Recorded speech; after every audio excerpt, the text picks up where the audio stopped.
Bonjour, j'espère que vous allez bien. Aujourd'hui, je vais vous partager en fait mon ensemble de cuisine pour mon voyage de 4 mois en cyclotourisme. Donc, on va débuter tout simplement par l'étui. L'étui qui vient bien évidemment de chez Dolorama, mon magasin préféré. Et cet étui-là, ce qui est super cool, c'est qu'il y a un filet sur le dessus. Un, ça aide les trucs à sécher si jamais ils sont pas complètement secs. Deux, ça me sert aussi de passoire pour des pâtes. Donc, je m'en suis déjà servi dans cet usage-là et vraiment, j'ai adoré. Ensuite, bien évidemment, on a un brûleur. Brûleur qui vient de chez Kelvin Tower. Un peu lourd, mais bien durable avec un piezo électrique.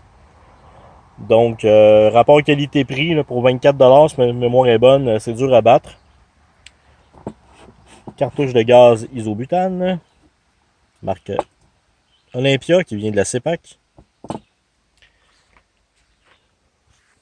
Couteau, fourchette.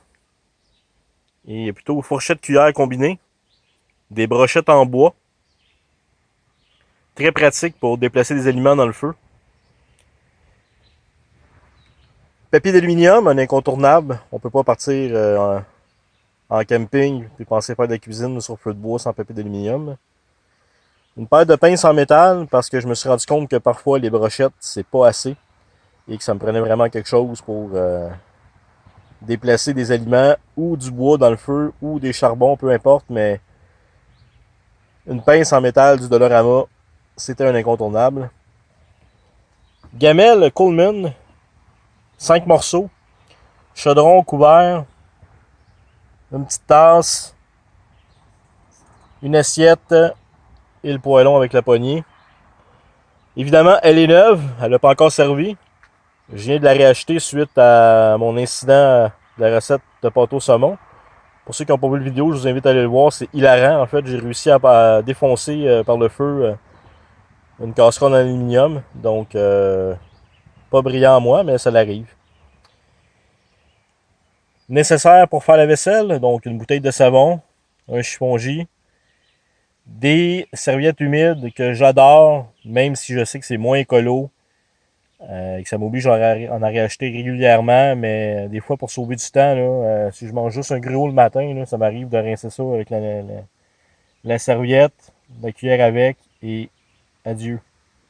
Je prends même pas d'eau, ou très peu. Un lighter, parce qu'on sait jamais quand est-ce que le piezo du truc de butane va décider de lâcher, et je vais jamais dans le bois pas de lighter de toute façon. C'est un non-sens selon moi. Un can opener. J'ai eu beaucoup de difficultés à trouver un can opener qui n'était pas trop lourd.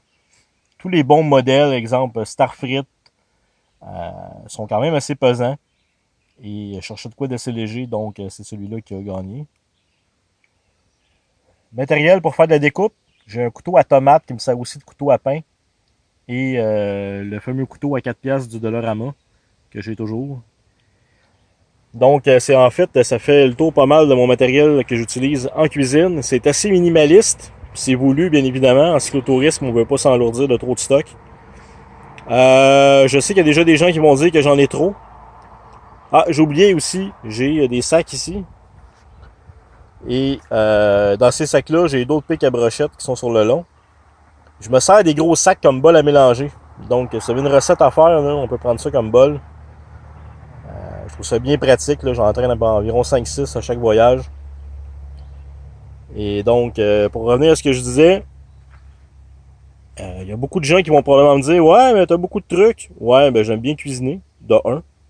De deux, je trouve que même s'il y a un certain poids, c'est important d'avoir un certain confort aussi. Il y a beau vouloir être minimaliste, ben il y a des limites là, à un moment donné. Là. Donc ça pour moi, c'est vraiment ma limite à moi. C'est sûr que vous, la vôtre peut être bien différente. Il y en a qui vont partir avec presque rien. Moi, j'aime ça quand même. Je suis un peu gadget. J'aime traîner des trucs un peu. Et en même temps, ben, ça remet en forme. Donc, sur ça, en espérant que ça vous ait plu, je vous invite à vous abonner à ma chaîne si ce n'est pas déjà fait, Le Voyageur Paumé. Et sur ce, je vous dis à la prochaine.